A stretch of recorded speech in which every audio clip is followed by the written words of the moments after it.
Do you really see any value in the NFL Combine? I personally don't. Do you think fans should be allowed to storm the court? I think they should. Is Caitlyn Clark the GOAT of women's college basketball?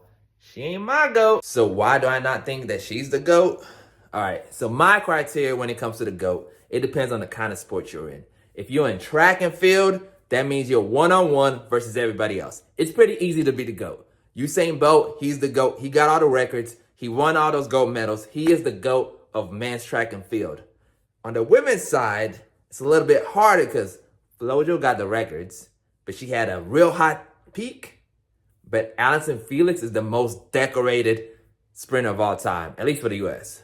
Don't fact check me on that. So if you're in a sport where it's only you, then yes, you can include all those individual accolades. It doesn't have to be just championships. Now, as you get bigger, so like, you got basketball where you got 5 people on the court, 12 to 15 on the roster, etc. You got baseball, you got 40 on the roster, but 9 people on the field at all times. You got hockey, you got 5 on the ice at all times, but you might have 28 in the bench.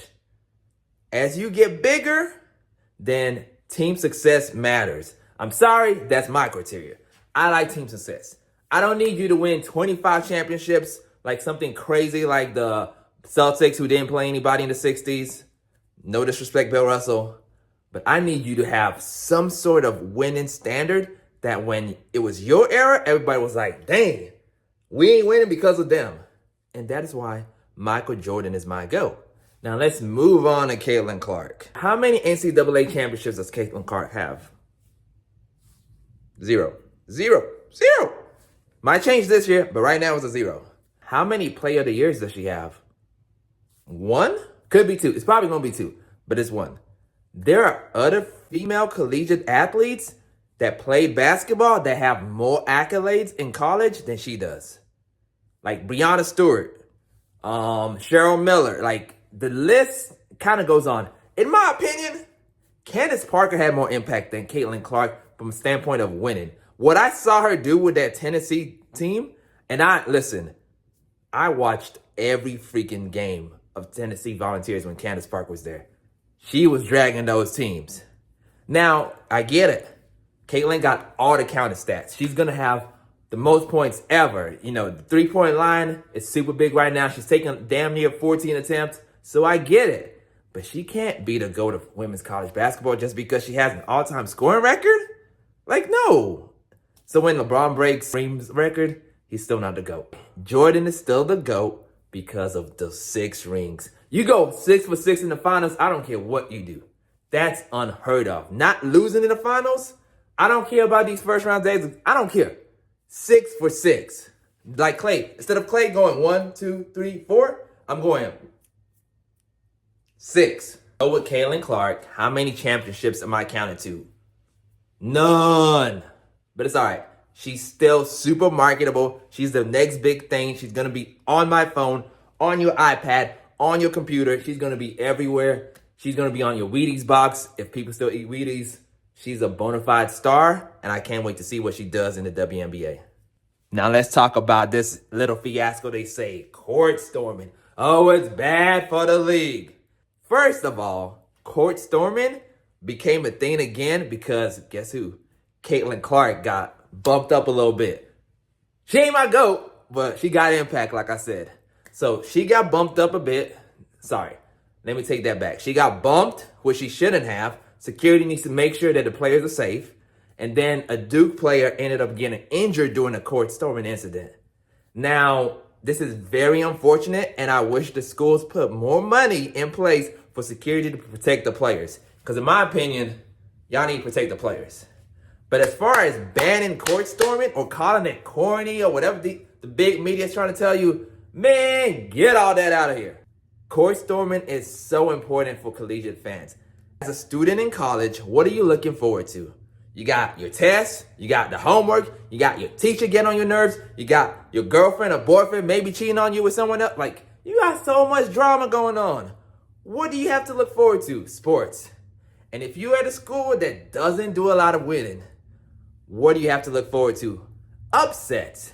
So when something like a big upset happens, What do you want to do? You want to express yourself, man. This is sports. Sports fandom is about passion, heart, grit, anger, yelling. Like, come on, man.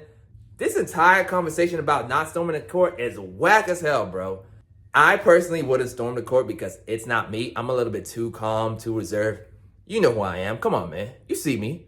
But still, why would we take this from the fans? We're already telling them, hey, you can't do too much cussing out there, bro.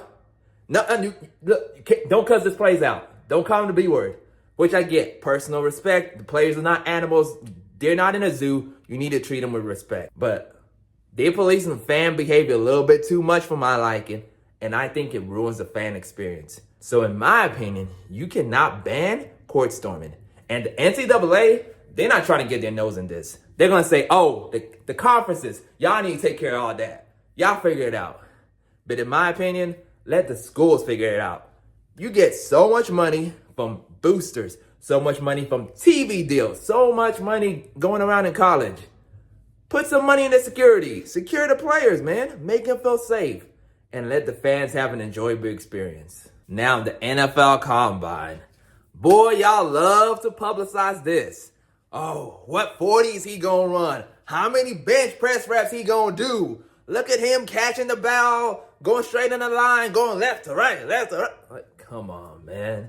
How does this translate on the field? Me personally, I care about film. How do you look on film? How do you set up your teammates on film? Are you fast on film? Like running fast in tights? That's good for track and field. But in football, you wear pads. So how fast do you run in those pads? Now, I don't want y'all trying to pull a Johnny Manziel when you had the pads on his pro day and everybody thought, oh, this is so amazing, because you saw what he looked like. That boy didn't study, so he wasn't that good. No disrespect to Johnny Manziel. I am an Aggie. But the combine at a totality, I think bears very, very, very, very, very, very, very minimal impact on a player's draft status. Now, you could be a sleeper. People didn't really scout you, watch your film, and then you run a fast time at the combine. Somebody might be like, you know what? Let's go watch some tape. Let's go get some tape on this kid. That could happen. But your top pick, if you run a fast time, you run a fast time. Like, I'm pretty sure CeeDee Lamb didn't run a fast time at the combine, but guess what? That boy a dog. It's not always about how fast you run in tights or how many bench press reps you got, how much muscle endurance, stamina you got. How do you perform in your sport on the field and on tape? Like me personally, I'm not watching the combine.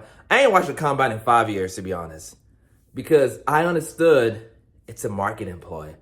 Like the Dallas Cowboys coaching staff isn't even going to the combine. You know what? Because they've been scouting all year. They've got their coaches looking at all the tape. They don't need to go look to see what somebody about to run. I already know who's going to be on the list of 30 for team visits. So the combine, man, I get it. It's fun for the fans. It's entertaining and it makes for good TV. But literally, what you do on tape and how you look on tape is way more important. Also, what scheme you playing, because sometimes the scheme don't match the player, but the attributes shown on tape are good enough to get you put on another team and in another scheme, and you perform better. And with that, Emo Sports Fusion is complete. Now, do you think Caitlyn Clark is the GOAT of women's college basketball? Do you think the fans should still be allowed to storm the courts? Do you find any value in the NFL Combine? If you disagree with me, you're probably not very smart. I'm joking. But if you disagree with me, let me know in the comments. Send me a DM. Doesn't matter. I love sports discourse because that is a lost art in this country. We feel like we can't have a discourse and disagree without calling each other crazy names. Like, don't call me no crazy name. I will find you.